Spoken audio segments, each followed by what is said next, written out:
friends, good morning billionaire Shamar Kafude Zalatamtota Gefatota video kana Rajertu Aniraina Gara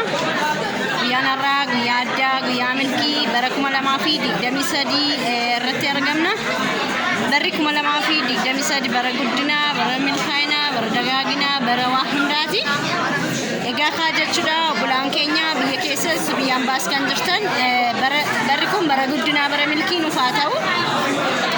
أنا فريدة كينيا نيروبي ستار ديستريبيوتر أفريقيا شيرولدر دتشولا إجاكا أكما بيكمو بيوتا غرغرات سنيدا باتني جورت ماركتينج بيزنس وليورو جتشاجرتن بقى مدني أما بيرو أبتا كينيا كيسا توكت كانتي إسلي رتين أرجما إجاكا أكما سرت ترجتن نموني هدون أسنتي ني أرجمو إسانيس أبتا كينيا ولين بيوتا غرغرات رتاودان يجنودان أسدي مولنجي gara-gara kan fudhachatiin jiranidha baga gammadanii congratulations barri kun bara guddinaa bara milkii nufaa ta'u egaa dhaabbanni keenya namoota hedduu ni badhaasa akkasuma immoo biyyoota garagaraa ni daawwachiisa akkuma argitan asirratti warreen badhaafamuu itti danda'an yommuu ta'u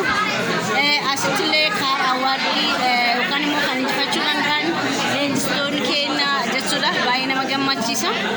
dubbachuudhaaf very amazing ani baay'ee gammadudha dhaabbata kana waliin hojjechuu guyyaaf baay'ee gammadeetiin jira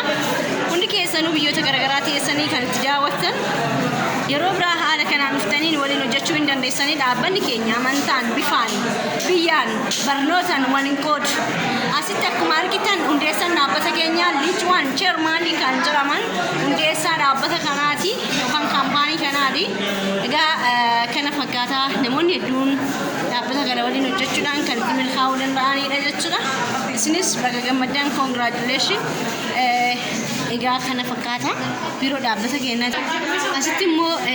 akkuma argitaa jirtan xiqqaa guddaan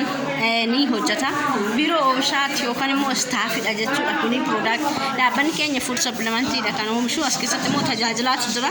egaa namni tokko gaafa miseensa dhaabbataa ta'u oomisha dhaabbatichaa fayyadameeti kanaaf hundi keessanuu baga gammaddanii bara 2023 bara guddinaa bara milkii nufaa ta'u egaa guddina irratti akka wal agarru abdiin qaba egaa fayyaan faayaa milkaa'ina guddaa irratti wal agarru oomisha dhaabbata keenyaa barreeffama isaa waliin kana fakkaataa jabaadhaa biyya sagalee kana warra dhageessan yeroo biraa dhuftanii biiroo dhaabbata keenyaa irratti waliin akka hojjennu abdii guddaa qaba